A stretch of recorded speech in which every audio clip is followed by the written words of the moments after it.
Hello mga kabayan and hello world. Ako po si Nice, yung Love Ambassador from Gifts for Everyone Worldwide. Isang magandang araw po sa inyong lahat. Nandito ako ngayon sa Nay, Cavite dahil pasasayahin at isa-celebrate natin ang birthday ng ating birthday girl na si Francesca dahil ang kanyang tita na si Ma'am Janice Magbago, isa pong kababayan nating OFW na nasa Singapore ay gusto kang patiin ng happy birthday!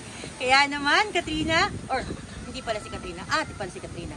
Kaya naman, Francesca, nandito ang team ng Gifts for Everyone para i-celebrate ang iyong espesyal na araw. Ano ba yung mga dala kong regalo? Hindi ka kasi ako na-excite nang makita ng mga kasama natin at kabayan natin kung ano yung mga hinanda para sa iyong espesyal na araw. Unang regalo, syempre may mga casing dito. Para saan ba? Para sa iPhone na iyong pinapangarap, Francesca. Bukod dyan, may bouquet of roses pa tayo dito. Meron tayong dalang chocolate, birthday cake, may pagbati ng pagmamahal dyan sa iyong greeting card, at syempre pictures ninyo na para maalala at lagi mong dala ang memory na tuwing birthday mo, masaya lang dapat. Kaya naman, kumpleto na yung mga regalo natin, pero hindi pwedeng masaya agad. Bakit ba? Kasi meron pa tayong pa-prank. Ano po ang ating pa-prank?